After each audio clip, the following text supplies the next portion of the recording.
स्वान्तो no नित्यं ज्ञान दर्शन नायका चारित्राणो गंभीर मोक्ष मार्गोपदेशुक। बोले परम पूज्य चर्याश्रमाचार्य गुरुदेव विशुद्ध सागर जी महामंदिराज की जय। परम पूज्य श्रवण रत्न 108 सुप्रभ सागर जी गुरुदेव की जय। परम पूज्य श्रवण रत्न 108 प्रणत सागर जी गुरुदेव की जय। जय जिनेन्द्र बंधु। हम और आप जुड़ते हैं उस कार्यक्रम से जिसको देखने के लिए हम सभी लालायत रहते हैं। समीचीन विकल्पों का सम्यक समाधान।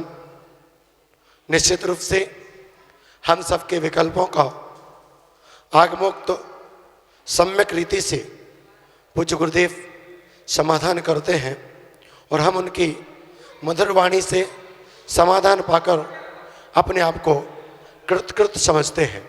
मैं परम पूज्य श्रवण रत्न 108 प्रणत सागर जी गुरुदेव के चरणों में त्रिवार नमोस्तु पूर्वक निवेदन करूंगा कि हे गुरुदेव, आज के समीचीन विकल्पों के सम्यक समाधान कार्यक्रम को अपने श्री मुखारविंद से प्रारंभ करें। पूज्य गुरुदेव नमोस्तु नमोस्तु नमोस्तु। ओम नमः सिद्धेभ्य। नमः श्रीवर्धमानाय निर्धूतकलिलात्मने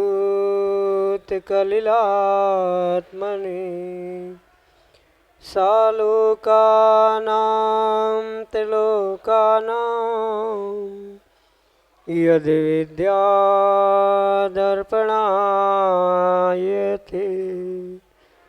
यद्विद्यादर्पणायते।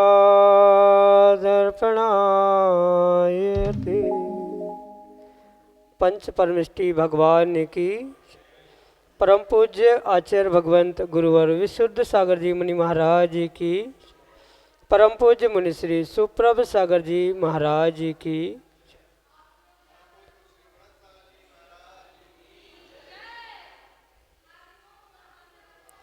शरीर में लगा कांटा यदि सड़ जाए तो वह पस पैदा कर देता है और कभी कभी वही कांटा कैंसर का रूप भी ले लेता है।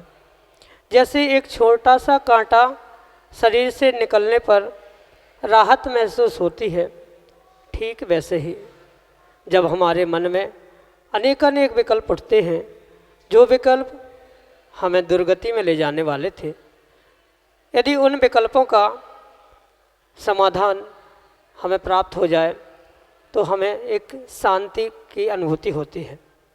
और यदि हमारा विकल्प समीचीन है और उस समीचीन विकल्प का सम्यक समाधान किसी निर्ग्रंथ गुरु से प्राप्त हो तो निश्चित ही वह विकल्प हमारे कल्याण का मार्ग खोल देता है। ऐसे आत्म कल्याण की प्राप्ति का वह एकमात्र कार्यकारी उपाय समीचीन विकल्पों का सम्यक समाधान, जो कि हम सभी प्रतिदिन आगम के परिप्रेक्ष्य में परम पूज्य आचार्य भगवंत गुरुवर विशुद्ध सागर जी महाराज के मंगल सुभाषित से उन्हीं के सुयोग्य से परम पूज्य मुनि श्री सुप्रभ सागर जी महाराज के मुखारविंदों से प्राप्त कर रहे हैं। प्रारंभ करते हैं आज का सम्यक समाधान। और आज का पहला विकल्प इंदौर मध्य प्रदेश से प्रफुल्ल कुमार जैन परम पूज्य मुनि श्री के श्री चरणों में बारंबार नमोस्तु निवेदित करते हुए अपना समीचीन विकल्प रख रहे हैं कि महाराज जी, असाता के उदय में किसी श्रावक पर जीवन हानि रूप अत्याचार या किसी श्राविका के शील पर आँच आने पर अथवा सामूहिक अत्याचार होने पर विरोधी हिंसा की क्रिया को आगम के अनुसार कैसे समझें। स्वयं पर या हमारी उपस्थिति में अत्याचार होने पर श्रावक का क्या दायित्व होता है। जब हमारे पास कानून या कोई अहिंसात्मक रास्ता ना हो तो उस समय हमें क्या करना चाहिए। हमारे समीचीन विकल्प का सम्यक समाधान करने की अनुकंपा करें। नमोस्तु महाराज जी, नमोस्तु। ओम नमः सिद्धम। परम पूज्य आचार्य भगवान गुरुवर विशुद्ध सागर जी महाराज जी की जय। परम पूज्य मुनि श्री सुप्रभ सागर जी महाराज जी की जय। अन्याय करना ही पाप नहीं है, अपितु अन्याय सहन करना ये भी आगम के परिप्रेक्ष्य में पाप। जैसे कोई व्यक्ति किसी कारण से किसी पर अन्याय कर रहा है, पाप कर रहा है, अत्याचार कर रहा है, तो शांति से चुपचाप उसे सहन करना, उस अन्याय को, उस अत्याचार को, ये भी आगम के परिप्रेक्ष्य में परिपूर्ण रूप से पाप ही स्वीकार किया। पर इसका मतलब ये नहीं हो सकता कि किसी भी प्रकार से उस अत्याचार का या उस हिंसा का बदला भी हिंसा से ही दिया जाए, उत्तर के लिए वैसा ही प्रत्युत्तर दिया जाए, ये किंचित भी आवश्यक नहीं।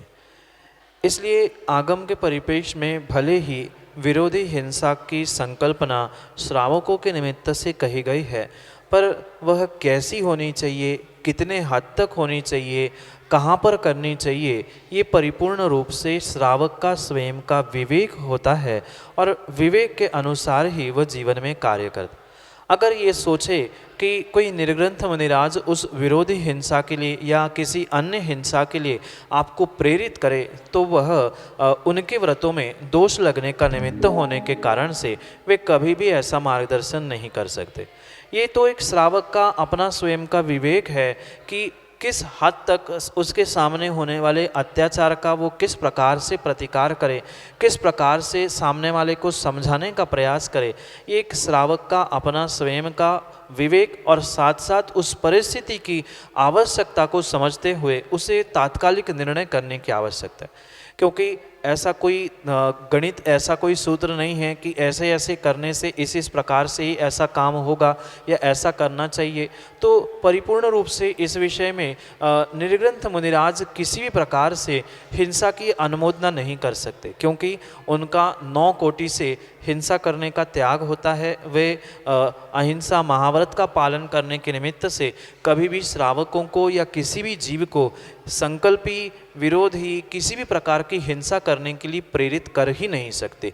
इतना भी नहीं, जो सामान्य रूप से उस संकल्पी हिंसा का स्वरूप कहा गया है, तो वह स्वरूप उसको जीवों को पता है, चाहे संकल्पी हो चाहे विरोधी हिंसा हो। संकल्पी हिंसा का तो श्रावकों का परिपूर्ण रूप से त्याग रहता ही है, पर विरोधी हिंसा या अन्य भी हिंसा के निमित्त से जो निमित्त कारण और अन्य भी कार्य कहे गए हैं, वह एक श्रावक को परिस्थिति और स्थान आदि आदि समझते हुए अपने विवेक से निर्णय करना होगा कि किस पर किस प्रकार का अत्याचार हो रहा है, क्या परिस्थिति है। अगर ऐसा उसमें विकट संकट सामने आ गया कि आप उस अत्याचार का या हिंसा का बदला विरोधी हिंसा से करने पहुँचे और पता चला उस जीव की सुरक्षा के चक्कर में आपकी भी कुछ घात हो गया, एक धर्मात्मा का विघात हो गया, तो वो भी आगम के परिप्रेक्ष्य में योग्य नहीं। इसलिए श्रावक अपनी परिस्थिति और विवेक से उसका निर्णय करे, यही आपके लिए सम्यक समाधान। आरती जैन बले रहली मध्य प्रदेश से मुनिषी के चरणों में बारंबार नमोस्तु निवेदित करते हुए अपना समीचीन विकल्प रख रहे हैं कि महाराज जी, विनय पाठ पूरा पढ़ना चाहिए या बंदों 5 परम गुरु से भी प्रारंभ कर सकते हैं, एवं जिनागम में आधा पाठ पढ़ने का निषेध है क्या? हमारे समीचीन विकल्प का सम्यक समाधान करने की अनुकंपा करें। नमोस्तु महाराज जी, नमोस्तु। पूजा 3 प्रकार की, छोटी बड़ी मझोल। जैसा श्रावकों के लिए समय परिस्थिति आदि की अनुकूलता होगी, वैसा ही उस श्रावक के लिए उत्कृष्ट, मध्यम और जघन्य प्रकार से पूजा पाठ विधान और बहुत सारे व्रत आदि का व्याख्यान आचार्य भगवंतों ने प्रदान किया। क्योंकि जब ये पूजा पाठ है या पूजा पीठिका है, विनय पाठ आदि है, ये मात्र वर्तमान में प्रारंभ हुए कुछ व्यवस्थाओं के निमित्त से, अलग अलग पाठ, अलग अलग क्रियाओं के निमित्त से जोड़े गए, ये अधिक परिशिष्ट है। अगर 25-30 वर्ष पुरानी जिनवाणी को आप खोल के देखोगे तो वहाँ तो विनय पाठ था ही नहीं। अभी ये 25-50 वर्ष से ही विनय पाठ का प्रचलन हुआ है, उसके पहले विनय पाठ की कोई व्यवस्था थी ही नहीं। तो ये भावों की विशुद्धि बनाने के लिए पूजा करने से पहले एक जीवों के परिणामों की भावनाओं की एक विशुद्धि की भूमिका बनाने के लिए ये सब कुछ व्याख्यान आगम में आचार्य भगवंतों ने बताया है। इसलिए ये कोई ऐसा बंधक नियम नहीं है कि विनय पाठ पढ़ने से ही पूजा का फल मिलता है, या विनय पाठ भी किसी भी प्रकार के पूजा का अंग नहीं है। इसलिए ये अवश्य समझे, जो विनय पाठ है वह पढ़ो सो अच्छा है। अगर समय की अनुकूलता नहीं है तो नहीं भी पढ़ेंगे तो भी उसमें कुछ दोष नहीं है। माना कि उतना समय नहीं है जितना पूरा पढ़ने में लगता है, थोड़ा सा समय है, थोड़ा नहीं है, तो बीच में से भी पढ़ेंगे तो भी उसमें कोई दोष नहीं है। पर ये पक्का है कि जितना विशेष विशुद्धि के साथ पूरा पढ़ेंगे तो उसका पूरा फल मिलेगा, और नहीं पढ़ेंगे तो उसका कम फल मिलेगा। पर नहीं पढ़ने से या आधा पढ़ने से दोष किसी भी प्रकार का नहीं है। पूजा पाठ आदि जो कुछ भी कार्य होते हैं ये परिपूर्ण रूप से मात्र और मात्र भावों की विशुद्धि को प्राप्त करने के लिए किए जाते। और अगर भावों की विशुद्धि उस कार्यों में नहीं हो पा रही है और उन्हीं बातों को लेकर संक्लिष्टता या विकल्प हो रहा है कि ऐसा क्यों ऐसा क्यों नहीं, तो वह विनय पाठ पढ़ना भी कार्यकारी नहीं है। और साथ में ये भी समझे कि विनय पाठ मात्र पढ़ने के लिए भी नहीं पढ़ना चाहिए। विनय पाठ पढ़ते पढ़ते पूजन की द्रव्य धुल रही है, इधर उधर गमनागमन हो रहा है, तो वो भी उत्कृष्ट मार्ग नहीं है। उत्कृष्ट मार्ग तो यही है, अगर समय है, समय की अनुकूलता है, तो शब्दों के साथ भावों को समझते हुए उस विनय पाठ को स्वीकार करते हुए कुछ अंशों में उसे जीवन में उतारने का, भावों में उतारने का प्रयास करते हुए पढ़ेंगे तो ही वह विशेष फलदायक हो सकता है। अन्यथा सामान्य रूप से पढ़े नहीं पढ़े, नहीं पढ़ने में दोष नहीं है, पढ़ने में विशेष फल है, ये भी समझना होगा। पर समय की अनुकूलता को समझते हुए वह कार्य करने की आवश्यकता है। माना कि पूजा करने का समय मात्र 15-20 मिनट का है और 5-10 मिनट विनय पाठ में ही, पूजा की पीठिका में ही लग गए, तो वह कैसे कार्य संभव हो सकता है। इसलिए जो ये लोकोक्ति है, उस लोकोक्ति को समझते हुए हम ये समझे कि पूजा 3 प्रकार, छोटी, बड़ी और मझोल, जैसी अनुकूलता हो उस अनुकूलता से भावों की विशुद्धि के साथ उस कार्य को करे। यही आपके लिए सम्यक समाधान। श्रीमती शिल्पी जैन, जतारा, मध्य प्रदेश से मुनिश्री के चरणों में कोटि कोटि नमोस्तु निवेदित करते हुए अपना समीचीन विकल्प रख रहे हैं कि महाराज जी, बच्चों के ज्ञान में वृद्धि के लिए हमें क्या करना चाहिए। हमारे समीचीन विकल्प का सम्यक समाधान करने की अनुकंपा करें। नमोस्तु महाराज जी, नमोस्तु। बच्चों की ज्ञान की वृद्धि करने के लिए माँ का, पिता का पुरुषार्थ मात्र कार्यकारी नहीं होगा। कुछ अंशों में उस बालक को भी अपने उस ज्ञान के क्षयोक्षम को बढ़ाने के लिए स्वयं से पुरुषार्थ, मेहनत करने की आवश्यकता। क्योंकि माता पिता तो उसके ज्ञान के क्षयोक्षम को, ज्ञान को बढ़ाने के लिए, बुद्धि को बढ़ाने के लिए एक निमित्त हो सकते हैं। स्वयं का उपादान उस जीव को स्वयं से ही प्राप्त करना होगा। पर यह भी परम सत्य है कि उन बालकों का ज्ञान में वृद्धि करने के लिए जो निमित्त भूत कार्य देखने में आ रहे हैं, जैसे कि विशेष रूप से जो ज्ञानी जीव है, उन ज्ञानी लोगों की, जैसे दिगंबर मुनिराज आदि है, उनके निमित्त से उनके ज्ञान की प्रशंसा करना, कुछ जो अन्य भी आगम ग्रंथ है, उन आगम ग्रंथों के द्वारा उसको प्राप्त करना, कुछ विशेष माला आदि आदि का पाठ करना, साथ में भक्तांबर जैसे महान स्तोत्र का पाठ स्वयं करना, बच्चों से करवाना, आदि अनेक कार्यों के द्वारा उन बालकों की, उन बच्चों की बुद्धि और ज्ञान के क्षयोक्षम को बढ़ाने का पुरुषार्थ किया जा सकता है। पर मैं पुनः इस बात को दोहराना चाहता हूँ, मात्र माता पिता का पुरुषार्थ उस बालक के ज्ञान में वृद्धि करने के लिए निमित्त नहीं हो सकता, अपितु उसको भी कुछ अंशों में वह कार्य करना होगा। जैसे माता पिता ने रोटी खाई तो भी बच्चों को रोटी खानी ही पड़ती है, बच्चों को पेट भरना है तो स्वयं का भोजन करना पड़ता है। बिल्कुल ऐसा ही अगर उनके ज्ञान में वृद्धि करनी है तो उनके ज्ञान की वृद्धि के लिए उनको स्वयं को भी पुरुषार्थ करना होगा। और ये मुख्य बात ये समझनी होगी कि अगर किसी भी प्रकार से कोई कषाय का, तनाव का वातावरण अगर घर में है तो वह तनाव का और कसाय का वातावरण माता पिता को सबसे पहले उसे ठीक करने की आवश्यकता, क्योंकि ज्ञान का कितना भी क्षयोक्षम और कितना भी बुद्धि तेज क्यों ना हो, पर घर में अगर किसी भी प्रकार की संक्लिष्टता, किसी भी प्रकार का विकल्प, किसी भी प्रकार की परेशानी, मनमुटाव, तनाव चल रहा है, तो ऐसे समय पर उसके ज्ञान के तंतु खुल नहीं सकते। इसलिए परिपूर्ण रूप से बहिरंग पुरुषार्थ के साथ साथ उस जीव के लिए अंतरंग पुरुषार्थ, जो कि परिपूर्ण रूप से उसके उस ज्ञान तंतुओं को, ज्ञान के क्षयक्षम को विशुद्धि प्रदान करने वाला है, क्योंकि जितनी विशुद्धि अधिक होगी उतना ही उसका क्षयोक्षम स्वयमेव बढ़ेगा। अगर कषाय की किंचित भी परिणति है, किंचित भी कषाय की उद्रेक में कार्य हो रहा है, तो कभी भी वह ज्ञान के विषय में, बुद्धि के विषय में उसका क्षयोक्षम खुल नहीं सकता।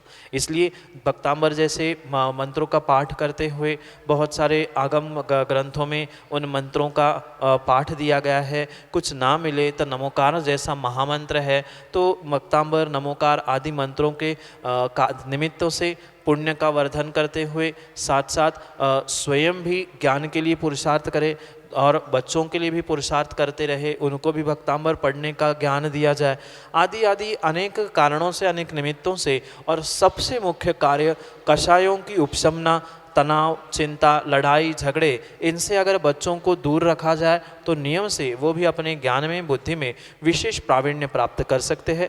यही आपके लिए सम्यक समाधान। अगले समीचीन विकल्प के लिए हमारे सामने है हृदय जैन, जतारा मध्य प्रदेश से, अपने समीचीन विकल्प के साथ। दोनों मुनि महाराजों के चरणों में बारंबार नमोस्तु नमोस्तु नमोस्तु। महाराज जी, हमारा प्रश्न जो आप मंत्र पाठ करवा रहे हैं यहाँ पे, उसके संबंध में है। हमारे जीवन में मंत्रों का क्या प्रभाव पड़ता है? जैसे कि अभी हमारे नगर जतारा में जो पुरानी वेदिकाओं का प्रतिष्ठान निष्ठापन की क्रिया आपके द्वारा मंत्र जाप की प्रेरणा दी जा रही है, तो यह अनुष्ठान के लिए आवश्यक है या इसका हमारे जीवन में भी कुछ प्रभाव पड़ेगा? नमोस्तु महाराज जी, नमोस्तु महाराज जी, नमोस्तु महाराज जी। मंत्रों में अद्भुत शक्ति हुआ करती है, और अगर उन मंत्रों को जीव श्रद्धापूर्वक, विवेकपूर्वक और गुरु की आज्ञापूर्वक फेरता है, तो संसार का ही नहीं अपितु उस मोक्ष सिद्धि का भी ऐसा कोई कार्य शेष नहीं बचता जो मंत्रों की सिद्धि या मंत्रों के पठन पाठन से सिद्ध नहीं होता। इतनी अचिंत्य शक्ति इन मंत्रों में हुआ करती है। मंत्रों में जो अक्षर या बीजाक्षर हुआ करते हैं, उस प्रत्येक बीजाक्षर का अपना अपना एक देवता होता है, और अगर श्रद्धा भक्ति के साथ हमने उस मंत्रों के बीजाक्षरों का जैसा उसका उच्चारण है, बिल्कुल वैसा अगर उच्चारण करते हैं, तो वह जो उस मंत्रों के अधिष्ठाता देव आदि होते हैं, वे भी आपके लिए, आपके जीवन के लिए, और आप जिस कार्य के लिए उस मंत्रों की आराधना कर रहे हो, उसके लिए वे आपके लिए सहयोगी हुआ करते। इसलिए ये एक ऐसी अद्भुत कला हमारे जैनागम में जैनाचार्यों ने प्रदान की है, जो उन मंत्रों को श्रद्धा भक्ति पूर्वक जपता है, संसार का प्रत्येक कार्य उसके लिए सिद्ध होते दिखता जाता है। पर मंत्रों पर और देने वाले गुरु पर भी अकाट्य श्रद्धा होने की आवश्यकता है। मात्र बाकी कोई मंत्र नहीं, अगर श्रद्धा पूर्वक जीव महामंत्र नमोकार का भी जाप करे, तो वह संसार के सभी लौकिक कार्यों में सिद्धि को प्राप्त कर सकता। इसलिए जो ये मंत्रों के द्वारा चाहे वेदी का प्रतिष्ठापन हो, वेदी का निष्ठापन हो, चाहे भगवान की प्रतिष्ठा हो, आपने भी जतारा में हुए पंचकल्याणक में देखा होगा या अन्य भी आसपास पंचकल्याणकों में देखा होगा, जब भी भगवान की प्रतिमाओं को भगवान बनाया जाता है, उन प्रतिमाओं में भी मंत्रों के द्वारा संस्कार किए जाते हैं। एक पाषाण खंड जब मंत्रों के द्वारा, उन बीजाक्षरों के द्वारा पूज्यता को प्राप्त होते हुए पाषाण से परमात्मा बन जाता है, फिर तो अगर आत्मा में उस मंत्रों का जाप किया जाएगा तो आत्मा भी परमात्मा बनने से कोई रोक नहीं सकता। इसलिए भले ही किसी अनुष्ठान के निमित्त से जाप आदि किए जा रहे हैं, पर मात्र अनुष्ठान के लिए नहीं, अपितु सामूहिक रूप से और व्यक्तिगत रूप से समाज का और प्रत्येक जीव का पुण्य में वर्धन हो, पुण्य प्राप्ति हो, उसका पुण्य बढ़ता जाए, इस अपेक्षा से वहाँ पर ये जाप्य अनुष्ठान आदि किए जाते। आपने देखा होगा चाहे वेदी प्रतिष्ठा हो, चाहे मुनिराजों की दीक्षा आदि भी क्यों ना हो, प्रत्येक स्थान पर वह मंत्रों का बहुत बहुत अचिंत्य महात्म्य हुआ करता है। पर पुनः मैं कहता हूँ, आवश्यकता उन मंत्रों पर और मंत्र जिनसे प्राप्त किया है उन गुरुओं पर हमें अकाट्य श्रद्धा होने की आवश्यकता है। अगर श्रद्धा नहीं है तो वे ही मंत्र कार्यकारी नहीं होंगे, और श्रद्धा है तो मात्र तुम्हारा अ आ ई इतना भी मंत्र अगर गुरु ने दिया है तो वह गुरु मंत्र आपके लिए जीवन बदलने के लिए कार्यकारी उपाय हो सकता है।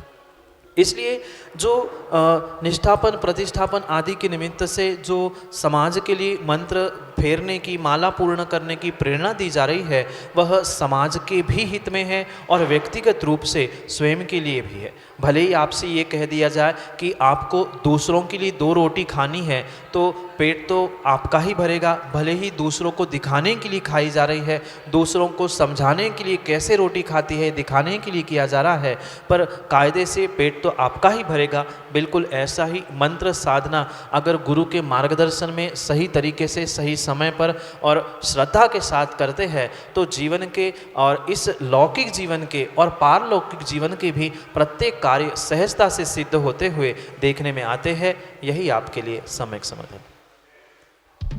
सचिन जैन सिंघई जतारा मध्य प्रदेश से अगले समीचीन विकल्प के साथ हमारे सामने। नमोस्तु महाराज श्री, नमोस्तु महाराज श्री। हमारा प्रश्न है महाराज श्री कि आज आपके केस लॉन्च हुए हैं, आज आपने केस लॉन्च किए हैं तो एक परिश्रय को आपने सहन किया है, लेकिन इसके बाद उपवास क्यों करना पड़ता है, इस समाधान कीजिए महाराज जी। केस लॉन्च तो मुनिराजों का मूल गुण है और उस मूल गुणों का उनके लिए समय समय पे प्रतिपालन करना अनिवार्य है, और उस अनिवार्यता को समझते हुए उनके लिए कम से कम 4 महीने के भीतर यानी जघन्य रूप से 4 महीने के अंदर केस लॉन्च करना नियामक हो। भले ही केस लॉन्च एक मूल गुण और परिसहज आदि के रूप में आपने कहा है, पर ये भी परम सत्य समझे इस विषय में कि जो ये कार्य किया जाता है कहीं ना कहीं उसके निमित्त से जो हिंसा होती है, उस हिंसा से बचने के लिए ये कार्य उपवास आदि का कहा जाता है। क्योंकि निर्ग्रंथ मुनिराज उस अहिंसा महाव्रत का पालन करते हैं, और अहिंसा महाव्रत का पालन करते समय उस केस लॉन्च करते समय बालों में रहने वाले जो छोटे छोटे सूक्ष्म जीव हैं, अगर धोखे से उनकी विराधना हो गई हो या किसी भी प्रकार से वह केस लॉन्च के द्वारा या अन्य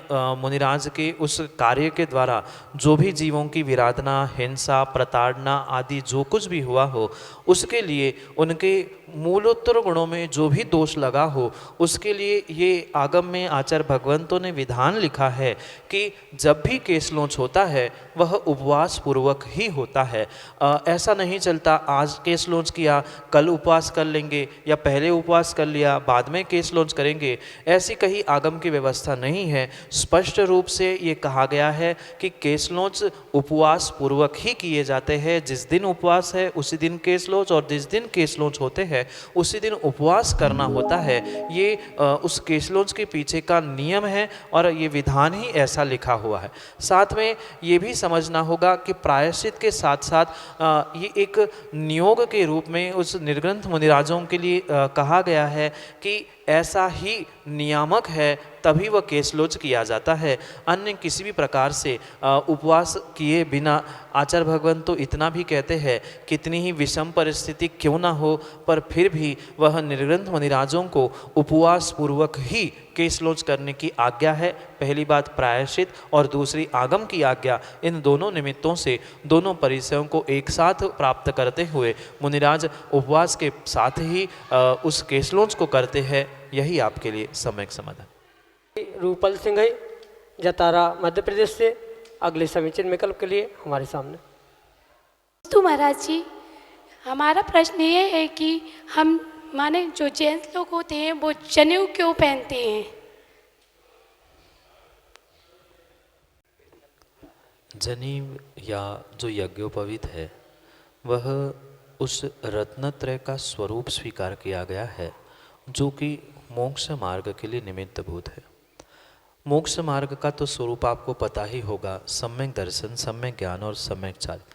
इन तीन रत्नों के द्वारा जो ये रत्नत्रय का स्वरूप स्वीकार किया गया है, ऐसे उस रत्नत्रय का स्वरूप रूप श्रावक उसे कैसे प्राप्त करे या श्रावक उसे प्राप्त करने की अपनी भावना को कैसे याद रखे, उसके लिए जो अविवाहित श्रावक हुआ करते हैं उनके लिए 3 लड़का और विवाहित श्रावकों के लिए उससे दुगना ऐसा आगम का व्याख्यान उन श्रावकों की पहचान के लिए। दूसरी बात ये भी समझनी होगी कि जो श्रावक इस जनेऊ यज्ञोपवीत आदि को धारण करते हैं वह उनके लिए एक भेष के रूप में स्वीकार किया गया। जैसे श्रावक अभिषेक करते समय पुरुष वर्ग धोती दुपट्टा पहनता है, ऐसे ही श्रावक के लिए आहार दान करते समय या अपने 24 घंटे की दिनचर्या के लिए ये जनेऊ पहनना एक उन श्रावक का अनिवार्य भेष भी स्वीकार किया गया। अनेक तर्कों के द्वारा आचार्य भगवंत इसको समझाते हैं। पहली बात तो एक श्रावक का चिन्ह है, जो श्रावक व्रती होता है या व्रतीपने को प्राप्त करना चाहता है, या आगम में ये भी कहा है जो 8 मूल गुणों को धारण करने वाला वास्तविकता में श्रावक है, उन श्रावकों के लिए ये जनेऊ पहनना अनिवार्य। आचार्य भगवंत जिनसेन स्वामी आदि पुराण ग्रंथ में इसके विषय में कहते हैं, जब एक जैन बालक 8 वर्ष का होता है, उस 8 वर्ष के हुए बालक को उस यज्ञोपवीत जनेऊ संस्कारों से जैनत्व प्रदान किया जाता है। वहाँ पर 8 मूल गुणों को देते हुए सप्तव्यसन का त्याग आदि सामान्य जैनत्व के नियमों के साथ उन बालकों को ये जनेऊ यज्ञोपवीत पहनाया जाता था, और वह जब तक टूटता नहीं है, खंडित नहीं होता है, तब तक उसे पहनना, खंडित होने पर पुनः दूसरा पहनना, और मरते दम तक उसे रत्नत्रय का स्वरूप मानते हुए रत्नत्रय को मैं प्राप्त करूं इस भावना से उसे अपने शरीर की शुद्धि के लिए पहनना, ये उसके पीछे कारण बताया गया। पर वर्तमान की परिस्थिति और वर्तमान की भौतिकता के कारण से बहुत सारे जीव उससे उदासीन होते हुए आगम की व्यवस्था को छोड़ते हुए ये कहते हैं कि ये तो व्यवस्था मात्र किसी अन्य दर्शन अन्य संप्रदाय से आई है। ऐसा नहीं है, अपितु आप आदि पुराण में पढ़ना, जो आदि पुराण में आचार्य भगवंत ने उस भरत चक्रवर्ती के निमित्त से व्याख्यान किया है। भरत चक्रवर्ती ने सभी को आमंत्रित किया था, उनमें से जो घास पे चल के नहीं पहुँचे, ऐसे उन विप्रों को, ऐसे उन जीवों को वह जनेऊ संस्कारों से ब्राह्मण पद देते हुए उत्कृष्ट पद को धारण करने वाले कहा गया था। तो ऐसी व्यवस्था सभी जीवों के निमित्त से कही गई है, पर भौतिकता के कारण से कोई पहनता है, कोई नहीं पहनता। पर ये आगम की, हमारे पूर्वाचार्यों की व्यवस्था है, उसमें कोई संप्रदाय, किसी अन्य का प्रभाव नहीं है, अपितु ये आगम की व्यवस्था है। रत्नत्रय की प्राप्ति की भावना, शरीर की शुद्धि और साथ साथ उस रत्नत्रय के प्रतीक रूप उस 3 धागों की या जनेऊ आदि को ग्रहण करने से श्रावक पने का एहसास हो, इन सभी कारणों से ये कार्य जनेऊ पहनना, यज्ञोपवीत पहनना, ये एक श्रावकों के लिए उत्कृष्ट मार्ग बताए। इतना ही नहीं, उसके पीछे भी जो लघु शंका दीर्घ शंका जाते समय सीधे कान पे, उल्टे कान पर बांधने की व्यवस्था है, वह भी परिपूर्ण रूप से उसके पीछे शरीर विज्ञान या उस विज्ञान के निमित्त से बहुत सारे संदर्भ जुड़े हुए हैं, जिसको विस्तार से आगम ग्रंथों को पे पढ़ने की आपको आवश्यकता है। पर पहली बात तो आज्ञा सम्यक, यानी जिनेंद्र भगवान ने जिनवाणी के माध्यम से हमें प्रदान किया है, वह हमारा आज्ञा सम्यक का पालन करने के लिए उसे ग्रहण करना चाहिए। यही आपके लिए सम्यक समाधान। बोले परम पूज्य श्रवण रत्न 108 सुप्रभ सागर जी, प्रणत सागर जी गुरुदेव की जय।